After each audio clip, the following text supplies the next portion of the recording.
welcome to this month's installment of Park Place Views, brought to you by the City of Janesville and JATV Media Services. This program aims to keep Janesville residents informed by highlighting the people, places, projects, and events in the City of Janesville. On last month's episode, we learned about how the City of Janesville deals with winter weather. I talked with Public Works representatives Paul Woodard, John Whitcomb, and Dave Botts about city services during the winter. And we also heard tips, advice, and precautions from the police department and the fire department. If you want to watch any previous Park Place Views episodes, they are available to watch on our website or on the JATV YouTube page.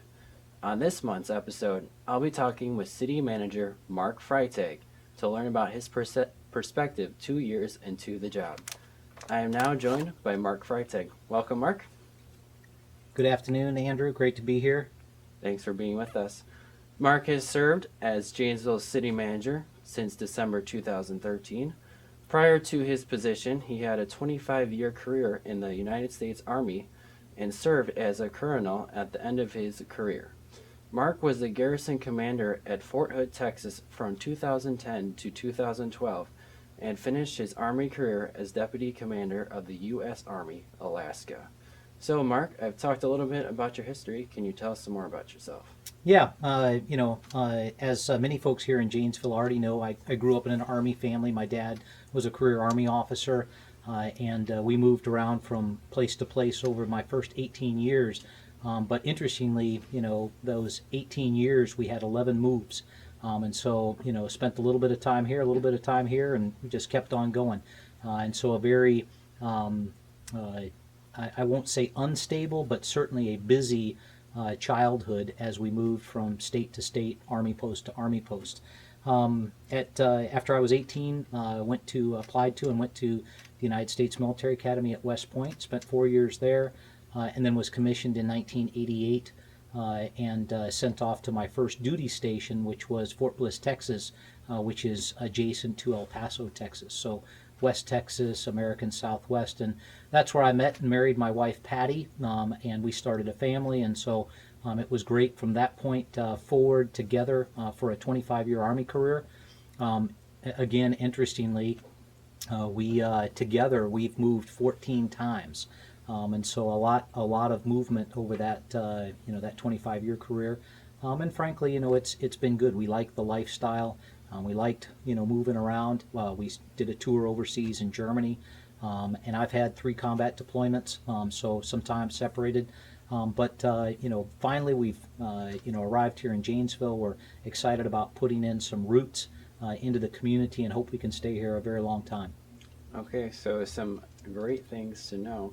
On our first episode of Park Place Views in July 2014, you spoke about the strategic planning process that the city was in the middle of. Mm-hmm. This was one of the first major projects that you implemented as the city manager. Can you give us an update as to what's going on with the strategic plan? Yeah, absolutely. We are coming down to the completion of our first full year of the strategic plan. Essentially, as you pointed out, in 2014, in the spring, we developed the plan, and we had a few tasks that we completed over the last half of 2014, but this is the first year that we've had a full year to execute the 2015 tasks. And there were something like 213 tasks, if I remember correctly, for 2015 in and of itself, just for the city staff to achieve.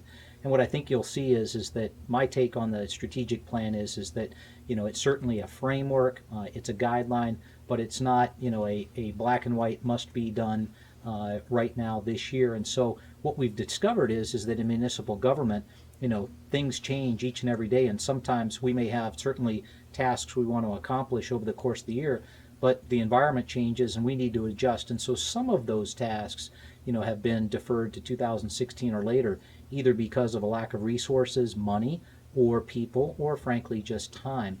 But it is a guideline because it charts all those things that the city staff wants to accomplish in support of the city council and in support of the community as we move forward. And so this year we're getting ready to wrap up 2015 on December 14th at the council meeting. We'll provide an update to the council to let them know, kind of what we've accomplished over 2015. and then get them to approve the 2016 to 2020 strategic plan, as we've added an additional year of tasks. Okay, so as 2015 comes to an end, what were some of the projects that were completed this year in support of the strategic plan? Yeah, I would tell you there's a couple construction projects that I think are important. First of all, earlier this spring we completed the splash pad. And as you know, down at Riverside Park, we used to have a wading pool that's been there for many, many years. And every time the river flooded or the ground froze, it would pop up the vessel that contained the water for the wading pool for the kids. And frankly, it just wasn't feasible to keep repairing it. And so the city staff had recommended to move to a splash pad, and we were able to complete that splash pad this past June. And so that was one task. Another one that the community's been wrestling with for a long time was a skate park for those kids that like to skateboard, rollerblade, BMX bike, you name it. So we were able to get that completed over the course of the summer. We dedicated it in Bond Park this past September, and we now have a nice skate park for our community to enjoy. And you'd be amazed. You'd think that it was a bunch of kids out there, and I've seen adults out there my age, maybe a little more dangerous if you think about just the age factor, but they're out there skateboarding and rollerblading and having a good time too. And then the other thing that we just wrapped up here about almost a month ago now is Main Street. Main Street was one of those critical fixes that we needed to do to our downtown, and it was an entire rehabilitation of Main Street. We put in new road, new curb, new gutters, new bump outs, new planters, new benches, new lights, etc., new trees, vegetation, and so just a total redo to Main Street between St. Lawrence Avenue and Centerway. It was a $3.7 million project. 80% of that was federal and state funds. The 20% was a local match, and so a huge improvement to our downtown. And the other thing that we've really gotten after this year has been our emergency management program. As you know, cities are responsible for responding as a city entity if there's a natural or a man-made disaster. We really didn't have a formal program, and one of our tasks for this year was to start doing some tabletop exercises, so we did that. And then the other thing that we accomplished this year was we stood up an emergency operations center. So we found a location, we equipped it, and we're just getting ready to start conducting training in the emergency operations center. Okay, so a lot of great projects that will ultimately benefit the community. Can you talk to us about some of the projects for 2016? Absolutely. I think the biggest one that's kind of been again a topic or a project that's been discussed for 20 plus years in the city is a new central fire station. And we started in 2014 to work the process and the project for that. We broke ground this past April, and it's a year-long project. And so I'm looking forward to seeing the new central fire station. It's a $9 million project funded by the city taxpayers here in Janesville. And I think we're going to talk about that a little bit more here in the future. But that project, we think will wrap up here sometime in the early spring. And so that one's one that we've been tracking on the strategic plan.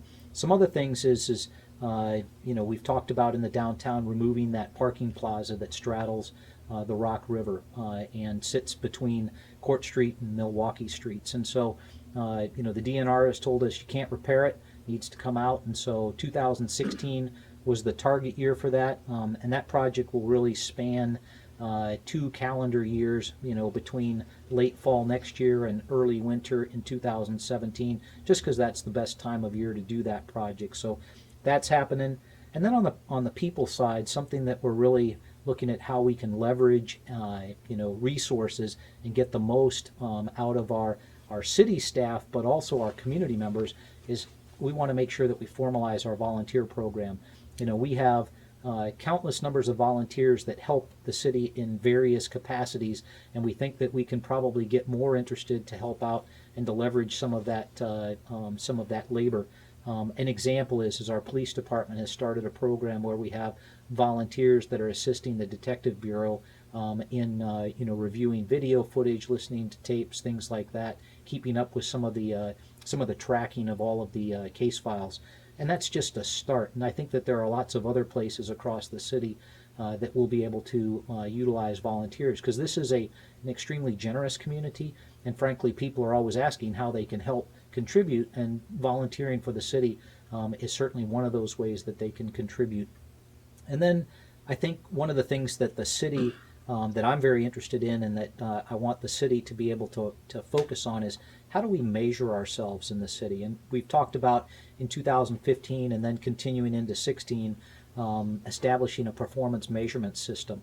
And one easy way to start, and something that we've already started in 2015, is looking at our financial data, and how do we project that to the community so that the community can understand the fact that the city is extremely financially and fiscally responsible, conservative, and that we're getting the most bang for the buck, if you will. And so we've developed some metrics that are going to help us project that and display that for the public. But then more importantly, how do we carry that to the police department? How do we carry that to the fire department and other city programs so that we can communicate to the city residents, that we're on the right track, or maybe we're not, and what do we need to do to fix that? Great. So lots of good things to look forward for 2016. Next thing that we're going to talk about is the fire station, which you hinted at earlier. What's the status of the fire station, and is it on schedule? Yep. Well, I would tell you that, first of all, it's ahead of schedule, so that's a good news Great. story. We think they're about 30 days ahead of schedule, and maybe they'll finish up at on or about the beginning of April. That's kind of my hope. But right now we're tracking ahead of schedule, so that's a good news story.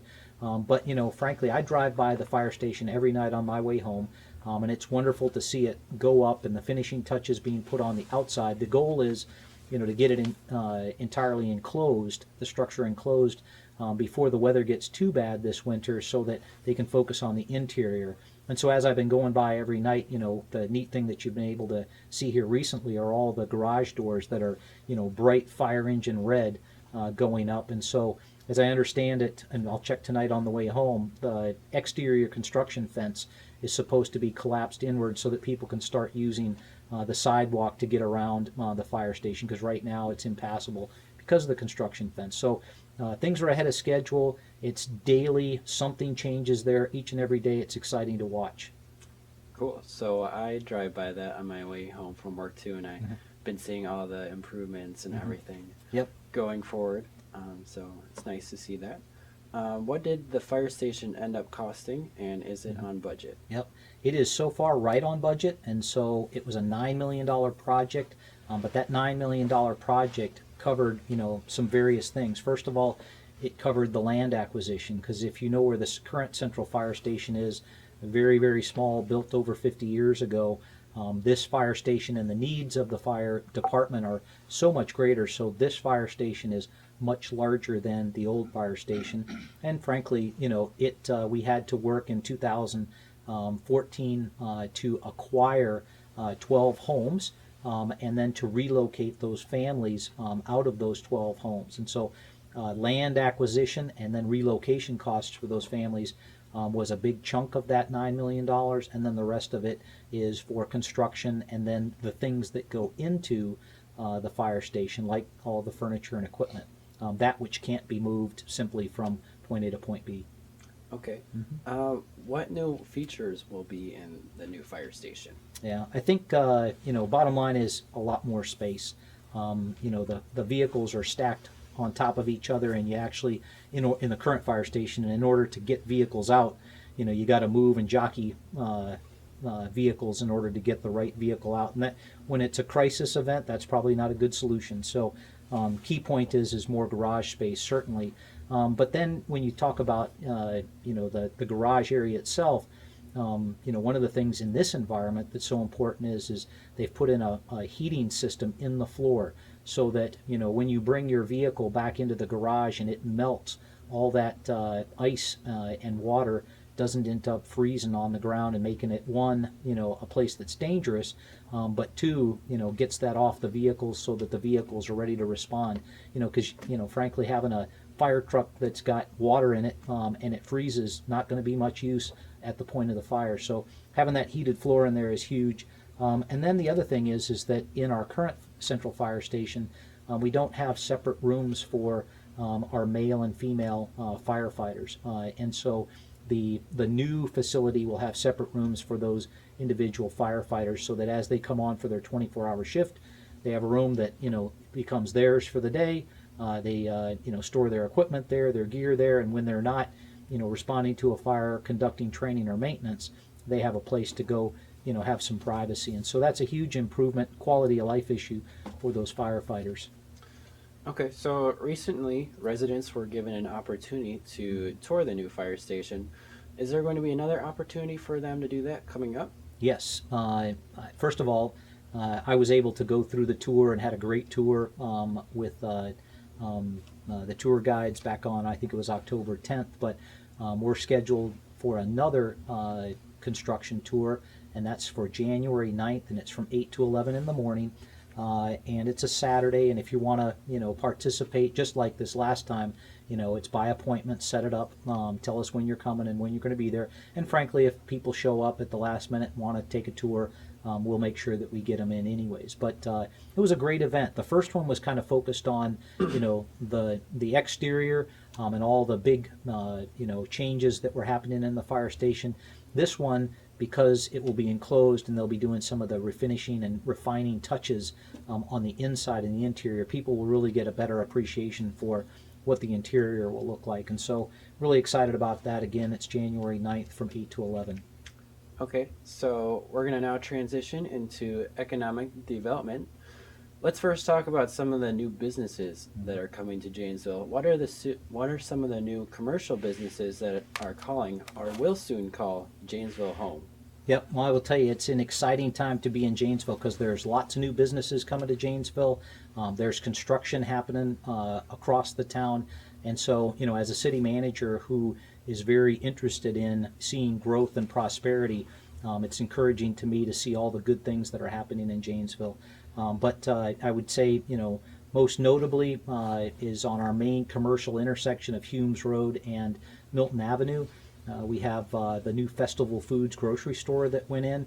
That was an old Kmart building that got torn down, and then a brand new Festival Foods grocery store stood up. Down at the Janesville Mall, two new additions here recently. The old JCPenney's building, part of it was converted into a Dick's Sporting Goods, and that opened up here about 2 months ago. Right next door is a new cosmetic store, Ulta, that opened up. A little bit further up the road, you've got the Diamond Center and Chipotle that are occupying space in that beautiful facility. If you've seen that right from the interstate, Panera Bread on Milton Avenue, Denny's a little bit further down Milton Avenue. So lots of new construction, new businesses coming to the main commercial hub or corridor, if you will. Okay. How about industrial operations that are starting up or have recently moved to Janesville? Yeah, I tell you, the biggest one, obviously a lot of coverage already in the media was the Dollar General distribution center, and that one's just huge for the community. Those kinds of projects, as I understand, come along, about every 10 years or longer, and so the fact that Janesville, got that one, that's just a great news story for the community. But they'll bring in Dollar General's looking at expanding their business and their footprint here into the upper Midwest, and they were looking for a place that provided them the distribution network that would facilitate that expansion, and they chose Janesville. And they're bringing in a 1.2 million square foot building. We're talking 550 jobs, so a great news story, and that's going in on the south side of town at the intersection of County Road G and State Highway 11. Some other ones out on the east side, in the East Side Industrial Park, AM Castle, brand new facility, new construction, huge building. But that's another one where the company had operations in Chicago, operations in Minneapolis. They were looking to consolidate and gain some efficiencies, and so they located here in Janesville. Good news story. Another one here recently was SC Aviation out at our airport.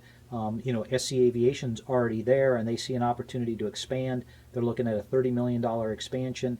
They're going to add square footage to their existing hangar and facility, and then they're buying a whole bunch new more airplanes, and they serve a jet service, which means new pilots, new mechanics, etc. So square footage, improvement to our airfield, and oh by the way, new equipment and people. And then the last one that I would mention that I think is exciting is IPM Foods.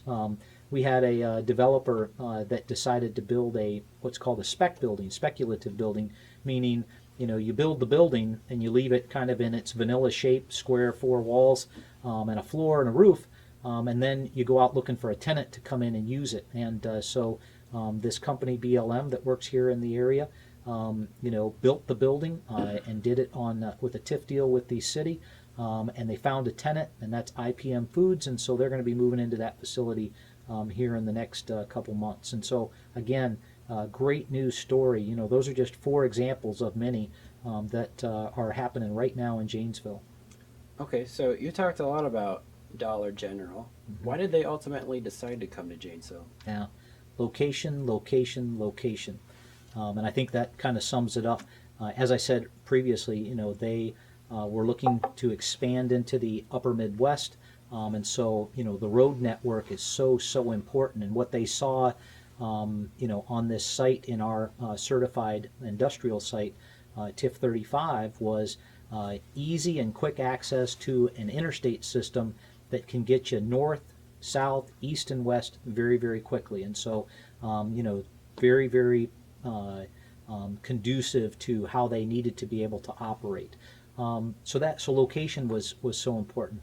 Second is that the city offered a very favorable TIF incentive package, based upon the square footage, the expected value of the overall building when it's completed, and then those jobs that would be created. And so that was it. But I tell you, the thing that, having talked with the leadership from Dollar General, that really kind of put Janesville over the top, and frankly, they came in looking at the upper Midwest, looked at many communities, and kind of eventually got down to Janesville. But the thing that they said put Janesville over the top was the quality of life that Janesville provides. Not only do we have good schools, we have a very low crime rate, but we have wonderful recreation opportunities for families that live here. Whether it's parks and trails, whether it's recreational programming, or whether it's the ability to get to Madison, Milwaukee, Rockford, Chicago so easily within a short period of time. Frankly, those were all good news stories for Janesville, because if it was important for Dollar General, it's probably important for other companies too, when they're looking for a place to bring their business. Okay, so great to hear about that. I hear the term TIF, which means tax increment financing, a lot when we talk about the economic development in Janesville. First of all, how does it work? Yeah. The first thing that I think is, in TIF, there's a lot of nuances to it, but to keep it very, very simple, you designate an area and you call it a tax increment district. And so you're going to collect the property taxes from that particular district, build cash value funds, and then use those funds to incentivize people to come in and either develop or redevelop properties in the area. And so, you incentivize them with money, like we did with Dollar General, based upon square footage, eventual value of the facility, the jobs that they create. And then, as they pay property taxes, that then goes back into that TIF, into that TID, that tax increment district, and the process starts over and over again. And so it's self-sustaining in that regard. And the big thing is you want to make sure that, you're operating your TID, in the black as opposed to in the red. If it's in the red, not a good thing. If it's in the black and it's making money for you, that's good. And we have a couple of our TIDs that are just doing absolutely amazing here in town. TIF 33, which is focused in and around Mercy Hospital, is going gangbusters. And then TIF 32, which is out on the east side of town, that East Side Industrial Park and the St. Mary's Hospital Dean Clinic program. Again, that one's just doing gangbusters. And so, we have a lot of them that are doing well across town, but those two are really making big differences for us. And TIF 35 in the south, where Dollar General will go, as they come on board, that one will just do extremely well, because in addition to Dollar General, you're going to see Shine occupy some land in TIF 35 here in the coming years too. How would you say that TIF benefits the community? Yeah, I would tell you, TIF one brings jobs because you're talking about development or redevelopment. So it's going to bring jobs. Currently, just in the last, what is it, November? So in the last 11 months, we've created 800 jobs in Janesville using TIF incentives and redevelopment or development within our city limits. So 800 jobs, that's wonderful. Certainly that'll increase the tax base, with the property taxes that those companies are providing. But I think more importantly, it brings new residents. You have people that, for example, with AM Castle, that work for AM Castle in Minneapolis and in Chicago. Some of those people may move with the company here. Well, that means they're looking for a place to live. So that means, either renting houses, renting apartments, or building, or buying new homes. And so, you bring folks in like that, which also helps the tax base. And then, with those new people that you're bringing into the area, it also means that they're shopping in our grocery stores, they're eating in our restaurants, buying gas in our gas stations, etc. And so, all of those folks coming to this area and increasing our population, increasing that tax base, that's good for the economy, and it's good for the residents of Janesville. Okay, so great to hear about that. We're going to now transition into downtown Janesville. Last time we had you on the show, you talked about something called ARISE. What is ARISE? Yeah, ARISE is an acronym for the Rock Renaissance Area Redevelopment and Implementation Strategy. And essentially what that is it's the revitalization plan for our downtown. And it's focused on 6 catalytic sites. There are 6 sites in our downtown, which were former manufacturing sites that had heavy, industrial use.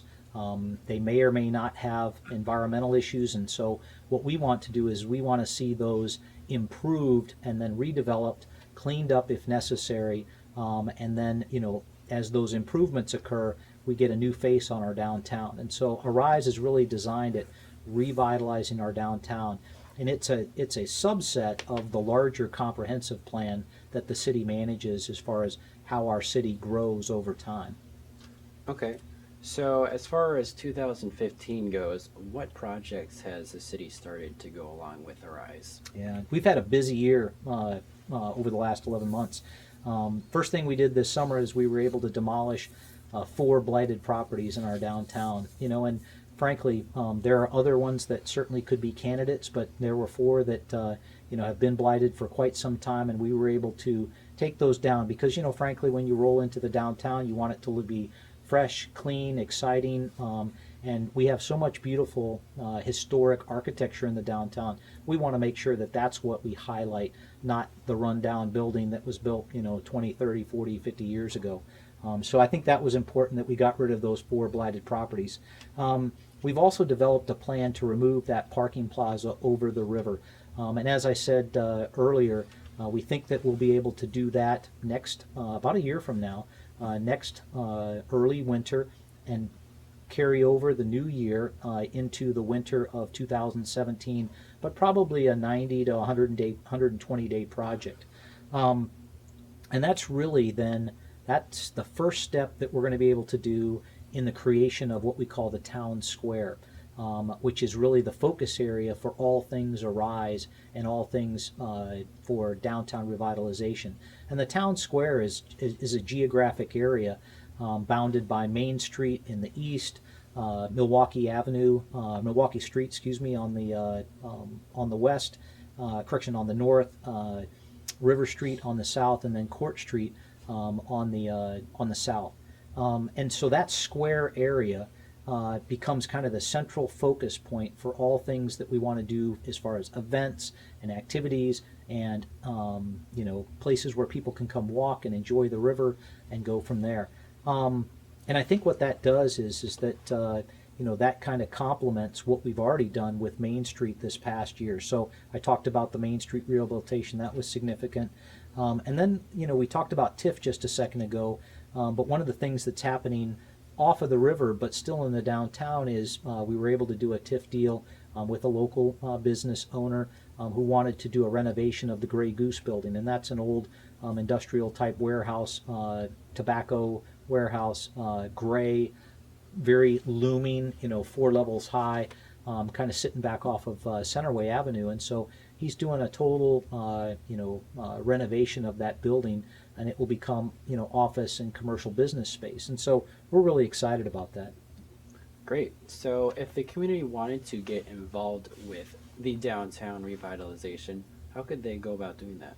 Well, I tell you, first thing is back to that volunteer opportunity. If you want to get involved, please step up and volunteer. And the city has a website and a web page. I think you were involved in getting that all put together. But if you want to volunteer, go to the city website, type in volunteer. It'll take you to the website, and you can find out about opportunities and how to get involved. But I would encourage people to volunteer. Another thing that I would encourage folks to do is shop in the downtown. Tonight, and obviously we're taping this for broadcast in December, but tonight is the Milwaukee Street, Meander shopping event. So an opportunity to walk up and down Milwaukee Street and shop in those businesses. My first Christmas here, I was kind of behind the power curve with doing my Christmas shopping, and I went out on Milwaukee Street, and I found all kinds of great deals for Christmas gifts for my family. And so I would encourage folks to shop in the downtown. And then I think that people really need to, come down to the city and the downtown in particular, and participate in events when events are going on in the downtown. We've talked about the Jolly Jingle happening on December 4th through the 6th. That's a weekend dedicated to all things in the downtown. And so, rather than sit at home and wonder, what should I be doing, today, or what TV program do I want to watch, come on to the downtown and enjoy the Janesville Jolly Jingle. Okay, so we're going to transition into one of our last topics for today, which is the State of the City event. Last January, you hosted the State of the City event for the first time in several years. The State of the City is an opportunity for the community to meet with city leaders while learning about the city's activities and accomplishments over the last year and plans and challenges for the next year to come. When will you hold the next State of the City event? Yep, we're going to hold our second annual State of the City address, and it will be scheduled for January 28th. It's a Thursday evening from 5 to 7 p.m. And the way that we kind of split that out is it's a 2-hour event. The first hour is dedicated towards an open house, and we have tables set out in room 416, which is kind of our training room, but tables set out there where people can come in and ask questions and learn about what each of the different departments is involved in and what they're doing, ask questions, obviously. But then the second hour is dedicated towards a presentation by me to the residents to, essentially lay out a couple things. One, what did we accomplish in 2015? Two, what is the city's financial position? Because people need to know that, they need to understand that. And then three, where are we going in 2016? Okay, so you hinted at this a little bit, but can you give us a sneak peek into what you plan to discuss during the State of the City? Yeah, well, I would tell you that, in 2015, a lot of the tasks that we just talked about, for our strategic plan, we're obviously going to highlight those. And the financial position, I think the piece about the financial position that we need to highlight is that, the city is extremely fiscally responsible. We work very, very hard to spend taxpayer dollars and get the most out of every single dollar. And I think when people see the numbers, and I think when people see the data, that they'll gain an appreciation for that. But there are three things, frankly, that are challenging for the city, and I'll make sure that I highlight that. One, we're under levy limits imposed by the state, and so can't increase property taxes more than the value of net new construction, which frankly recently doesn't even cover inflation, and so we lose spending or buying power every single year. We have to do the same amount with less money, and it's becoming more and more difficult. The second thing is the city of Janesville doesn't get its fair share of state shared revenue. The calculation for that was frozen by the state in 2001, and frankly, the city is a significantly different city in 2015 and 16 than it was in 2001. and we're just asking for the state to, one, turn that calculation back on so we get what the calculation says we should get, but two, we really think that they ought to relook at how that calculation is made and what it's based upon. And then three, I really think that there needs to be a discussion statewide about the ability for a municipality to impose or to create a local share sales tax. And I would only advocate for a half-cent sales tax. The state has a 5-cent sales tax, or 5% sales tax, excuse me.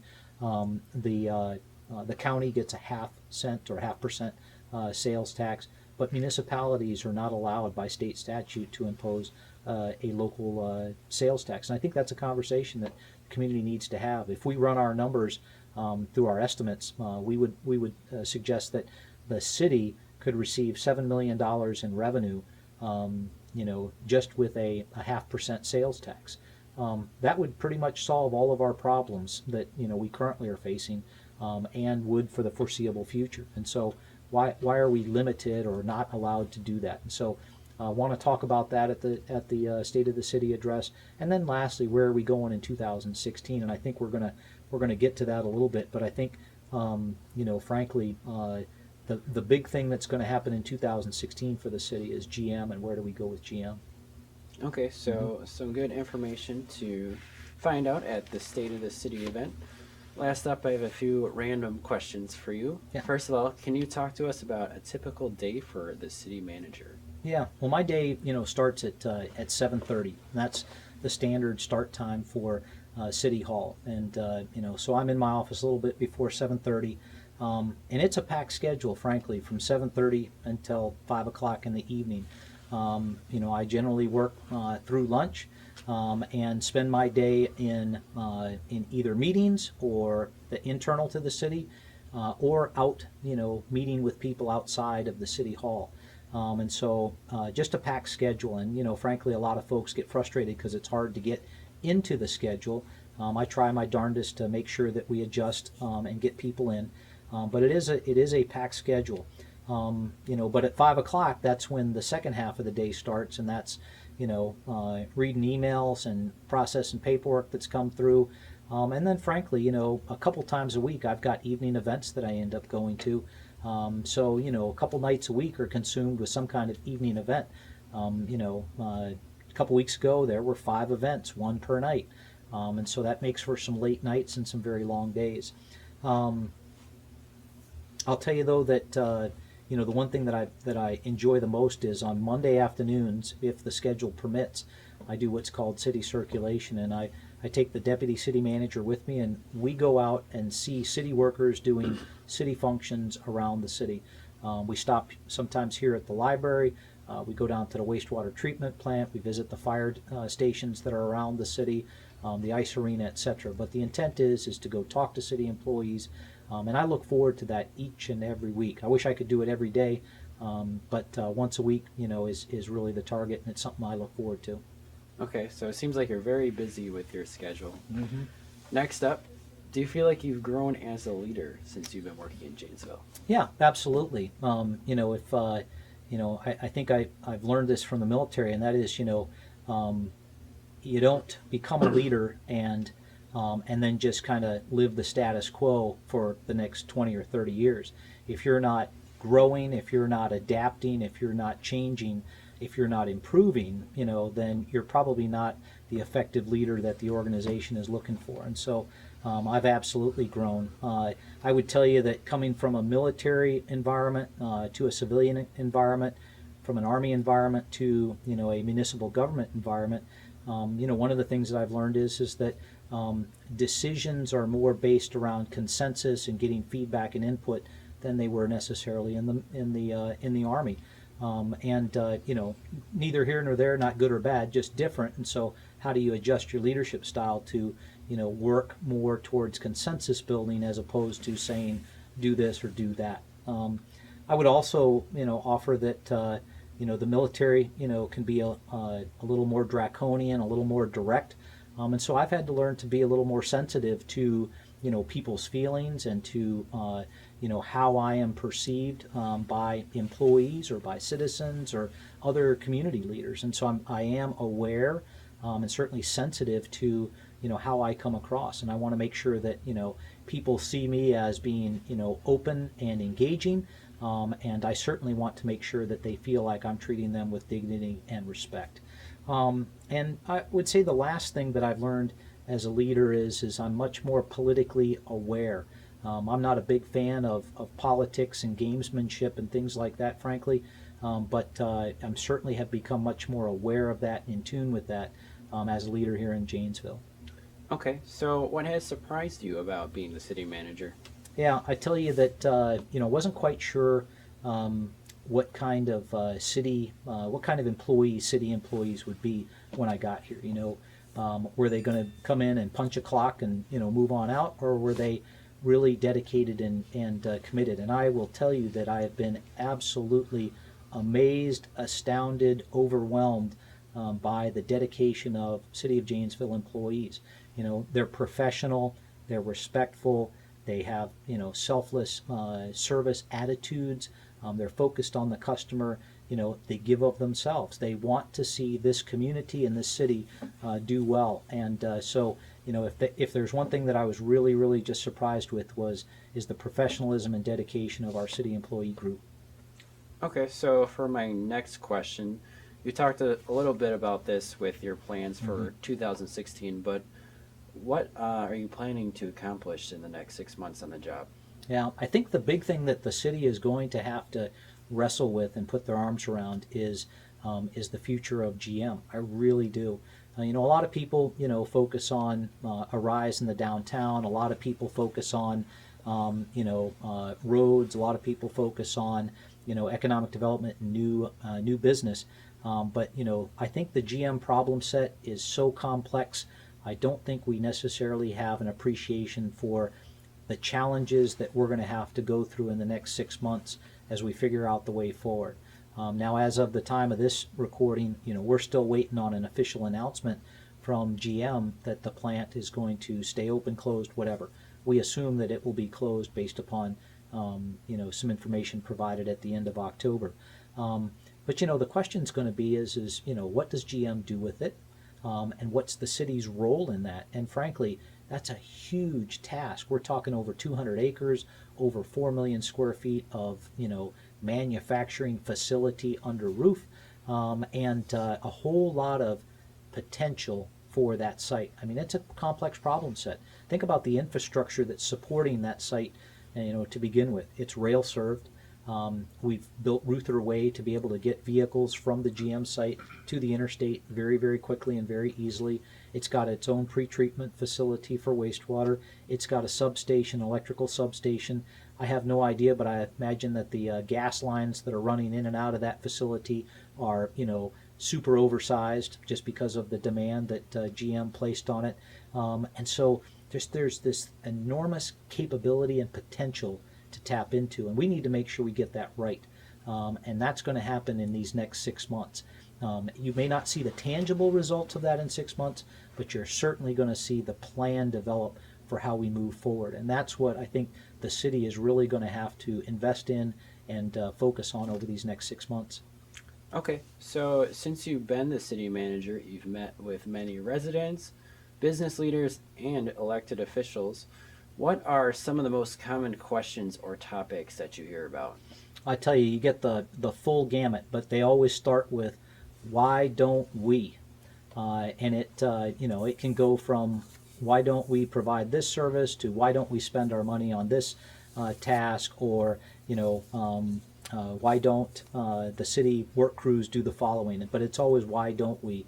And frankly, it's all about education, and I take the opportunity to try and educate when people ask those questions, because frankly it comes down to policies, it comes down to resources, whether that's people, time, or money, and frankly there is not a city employee out there that's trying to do the wrong thing. They're all trying to do the right thing, and sometimes we're restricted based upon those factors I've already talked about, resources or policies.